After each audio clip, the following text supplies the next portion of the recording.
Greetings, all. It is I, the Theosaurus Rex. This is just a real quick little podcast video, whatever. I wanted to give a quick update about why I exist. I was talking with someone who knows my true identity, and they commented that I'm pretty tame online. And some of the stuff I have to say is actually pretty good, so why wouldn't I want to put my real name behind it? So I thought an origin story of sorts might be interesting, although probably not. I have a group of friends that I meet up with on a regular basis, and we have been meeting up since 2005.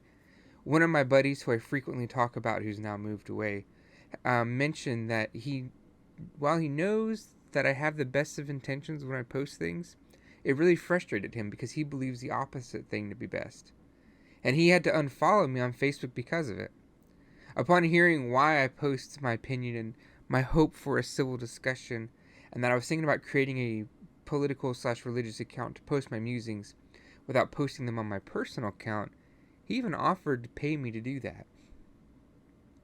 An example of one of these sticking points was that we could go with my belief that the welfare system, the government welfare system, is abused. And as it is now, it encourages people not to better themselves and discourages people from giving the charity due to the high levels of taxation that people undergo and go through to subsidize the welfare system. Now, he, on the other hand, believed that people won't donate to charity if they have more money, and therefore the government must tax the people to ensure that people donate to charity. Now, see, we both want to see people outside of poverty. We both want to see people donate to private charity. We both believe that there is a need for taxes, and at the very least, a limited government welfare. And so, because we go about things in a different way, it created friction. Now, I also found that sharing my beliefs online, there would be people who didn't know how to respond, and would just respond with insults or attacks. Or sometimes people would just knee-jerk react. I would criticize a radical feminist, and people would respond by calling me a misogynist or worse. Now, this type of behavior only got worse during the 2016 elections, where my support for Trump meant that I was every negativist and believed every negativism that exists. I even had one friend of mine say that because I didn't denounce Trump after a particularly spicy set of allegations, that his sister was now afraid to be in the same room with me, as she was afraid I would rape her. Because if I could justify supporting a rapist, obviously I didn't have a problem with rape and would probably do it to her one day. Which is a detestable and evil thought with no basis in reality, and goes against everything that they knew me to be and know me to be.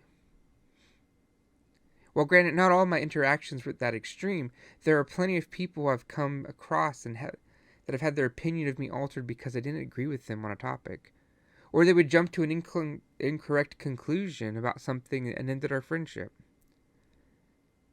So now I keep my personal Facebook mainly with posts about my life and various political theological things, and I take some of my more controversial thoughts and topics and that I know to be divisive, and I talk about them here.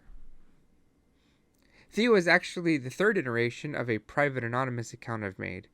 It's been the most successful because I actually post on him, and because in part it's a unique and original property. The one beforehand I used someone else's drawing and personas from a comic book I really like, etc. But this one I drew the dinosaur, and a friend of mine digitized it. I love dinosaurs and theology, so I thought, why not combine them and become the Theosaurus Rex? Now, some of the things that are important is that I've committed never to troll people, and I don't say things I wouldn't say face to face. Everything I say is Theo. I would say on my personal pages, and have in many cases. I fully expect I'll be doxxed at some point, and I don't want to have to do a Mark Driscoll, the William Wallace thing where I say something I don't believe in, or say something that's just really bad and I'll have to apologize for later. Being Theo also affords me a small level of protection against people who may want to use my personal information for more nefarious means offline, just because I've had a disagreement with them online. This small level of protection does, however, have a downside. I can't have my friends and family follow me or advertise my pages with them, so I've had to grow Theosaurus organically and build relationships that way, which has been a struggle, but also an introspective journey. Anyway, that's that. It's been a pleasure to get to know everyone. And I'm so appreciative of the conversations I've had, which has helped me grow as both a person and as a dinosaur. So God bless you all. And feel free to follow me at St. Theosaurus Rex, STTheosaurusRex, or check out any of the links in the description. Cheers!